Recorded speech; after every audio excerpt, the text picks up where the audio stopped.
Hello students, I hope you all are fine. Today we are going to discuss class 9th chemistry chapter 3rd, that is atoms and molecules. Okay students, आज हम third chapter start करेंगे atoms and molecules. So first of all, what we have to learn in this chapter? हमने इस chapter में क्या पढ़ना है तो पहले वो discuss कर लेते हैं, then हम introduction start करेंगे आज third chapter का.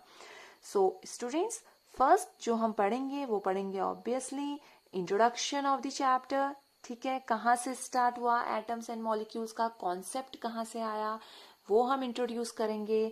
देन इसके बाद हम पढ़ेंगे लॉज ऑफ केमिकल कॉम्बिनेशन. इसके बाद हम पढ़ेंगे स्टूडेंट्स लॉज, और इस लॉ ऑफ केमिकल कॉम्बिनेशन के अंदर हमारे 2 लॉज आएंगे. एक आएगा हमारा, इसके अंदर आएगा आपका laws of conservation of mass, और सेकंड आएगा आपका law of constant proportion. Okay students, इसके बाद जो नेक्स्ट टॉपिक हम पढ़ेंगे वो पढ़ेंगे डाल्टन्स एटॉमिक थ्योरी. ठीक है, डाल्टन्स एटॉमिक थ्योरी, इन्होंने कुछ पोस्टुलेट दिए थे तो उसको हम डिस्कस करेंगे. देन इनके कुछ लिमिटेशंस भी थे. ठीक है, तो उसको भी हम डिस्कस करेंगे. जब हम इनके पोस्टुलेट पढ़ रहे हैं तो व्हाई नॉट लिमिटेशन. ठीक है, तो हम limitation as well as postulates दोनों को यहाँ पे डिस्कस करेंगे. देन इसके बाद आएगा व्हाट इज एन एटम. ठीक है स्टूडेंट्स, एक्चुअल में एटम होते क्या है, व्हाट इज एन एटम को हम डिस्कस करेंगे. इनके जो पुराने टाइम में सिंबल्स थे एटम्स के वो क्या थे, नाउ मॉडर्न जो हमारा पीरियोडिक एलिमेंट्स है उनमें इनके सिंबल्स क्या होते हैं उसको हम डिस्कस करेंगे. After symbols students we will learn atomic mass. ठीक है, एटॉमिक मास क्या होता है, मॉलिक्यूल्स क्या होते हैं, आपके आयंस क्या होते हैं, how we write ionic compound का फॉर्मुलेशन करना हम सीखेंगे यहाँ पे. एंड एट लास्ट हम पढ़ेंगे यहाँ पे मोल कॉन्सेप्ट.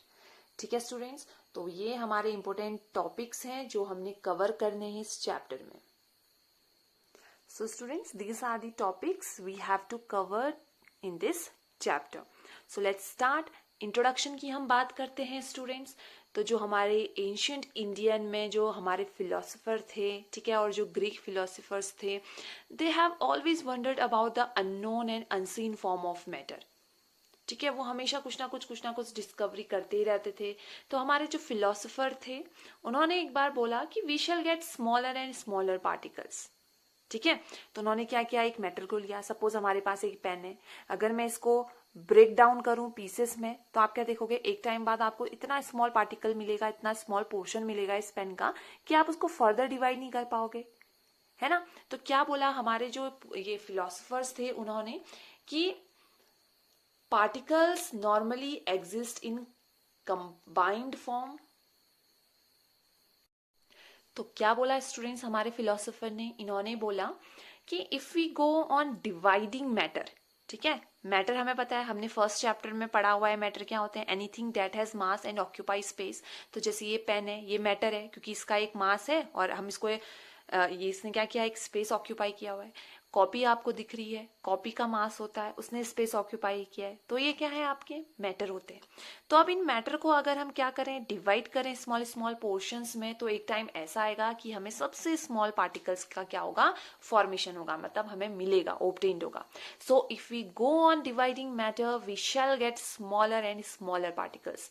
तो ultimately a time will come when we shall come across the smallest particles beyond which further division will not be possible. ठीक है, इसके बाद हम उसका फर्दर डिवाइड नहीं कर सकते. तो यही तो हमारे फिलोसोफर ने कहा कि उस स्मॉलेस्ट पार्टिकल को हम एक नाम दे देते हैं, और उन्होंने उसको नाम दे दिया किसका, एटम का. ठीक है, ही नेम दिस पार्टिकल्स एटम्स. फिर अनदर हमारे फिलोसोफर आए तो उन्होंने बोला कि जरूरी नहीं कि एक स्मॉल पार्टिकल से इतना बड़ा हमारा पेन कैसे बन सकता है. तो उन्होंने बोला जब स्मॉल स्मॉल पार्टिकल्स आपस में कंबाइन होंगे तब जाके एक पूरे मैटर का फॉर्मेशन होगा. ठीक है, तो क्या बोला इन्होंने, they said that these particles normally exist in a combined form which gave us various forms of matter. ठीक है, तो जो ये स्मॉल पार्टिकल्स होते हैं वो कंबाइन होंगे तब जाके आपकी मैटर का फॉर्मेशन होगा. और इस स्मॉल पार्टिकल को उन्होंने नेम दे दिया किसका, एटम का। उन्होंने क्या बोला, एटम क्या होते हैं, atoms are indivisible particles, means उनको हम फर्दर डिवाइड नहीं कर सकते हैं। फिर स्टूडेंट्स 18th सेंचुरी हुई, ठीक है। जैसे 18th सेंचुरी हुई तो हमारे जो साइंटिस्ट थे Antoine Lavoisier, he is also known as the father of chemistry. उन्होंने कुछ लॉ दिए कॉम्बिनेशन के ऊपर, ठीक है। हमने तो पता चल गया, फिलोसोफर ने तो सिर्फ फिलोसफी दे दी, उन्होंने सिर्फ थ्योरेटिकल बताया कि आपके जो एटम्स होते हैं उनको अगर हम स्मॉल पार्टिकल्स में डिवाइड करें तो जब सबसे स्मॉल पार्टिकल आपको मिल जाएगा उसके बाद आप उसको फर्दर डिवाइड नहीं कर सकते हो। लेकिन कोई एक्सपेरिमेंटल प्रूफ नहीं दिया इन्होंने, ठीक है स्टूडेंट्स। तो फिर 18th सेंचुरी में कौन आए, एंटनी लेवियसर आए, और एक और साइंटिस्ट थे जोसेफ एल प्राउस्ट।